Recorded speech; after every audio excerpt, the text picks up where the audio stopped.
Hey, Lauren Chen here. Let's talk about rationing care.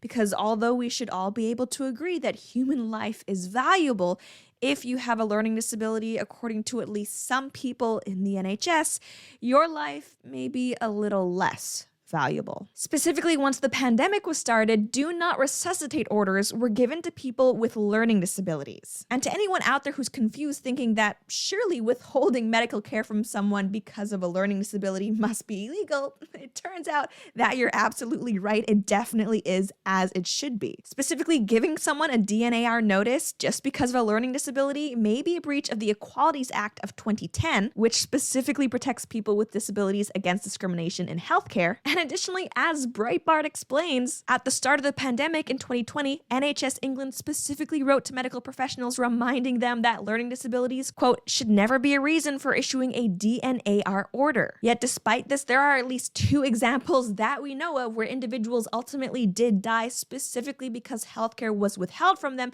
because of a learning disability. One of these people was Susan Sullivan, aged 56, who died in March of 2020. She became sick and eventually her condition became serious enough that her family called for an ambulance to take her to the hospital. As her father John explains, when they put her in the ward, we were obviously over the moon rather than intensive care. But when we got her medical notes back, we read in her file, quote, intensive care ITU denied because of Down syndrome and cardiac comorbidities. So in the words of the medical staff themselves, at least one of the reasons why Susan was denied intensive care treatment was because she had Down syndrome. And as horrifying as that sounds, this case is far too similar to the story of Sonia de Leon. Sonia had learning disabilities and was diagnosed with schizophrenia, and she ended up going to the hospital because of a heart attack after contracting COVID. Sonia ended up dying because a do not resuscitate order was put in her file. And what's really interesting and somewhat confusing is that the hospital insists that Sonia's family was told of this DNR, although they deny that. As Ms. de Leon's sister told the BBC, we had no consultation. At no point were we told that had taken place. We would have disputed that and would have said we don't want that in place. And to be clear once more, this DNR does specifically reference Sonia's learning disabilities. But according to the BBC, quote, the hospital now claims the DNR, which referenced Ms. de Leon's learning disabilities,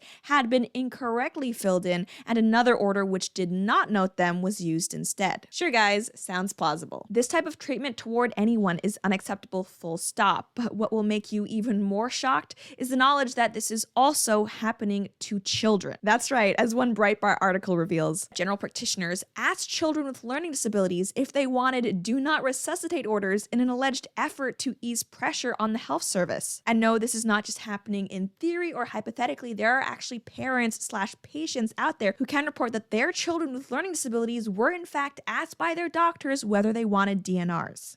Specifically, Debbie Corns, whose son Oliver has a learning disability and congenital classic autism, spoke to The Telegraph and alleges that her son was asked if he wanted a DNAR notice by a GP, and he initially agreed as he did not understand what it meant. The idea of asking any child whether they would want a do not resuscitate order on their file is simply disgusting because, of course, children cannot consent to that kind of decision. But when you couple this with the fact that these children had learning disabilities, the whole thing is taken to an even greater level of exploitation. And of course, there are going to be people out there who argue that these types of policies were necessary to ensure that the healthcare system did not fail, especially with those dang unvaccinated people out there not getting their shots. But think about it, problems with the NHS and with care rationing existed before this. This is not a problem with people not complying with COVID restrictions. This is not a problem with not enough people being vaccinated. This ultimately is a problem with a government-run system that for too long no one has taken the initiative to actually fix. And if you're watching this and perhaps thinking that this could never happen to you, history tells us that if the state is willing to devalue the lives of one group, we shouldn't be surprised when they start to do it for another.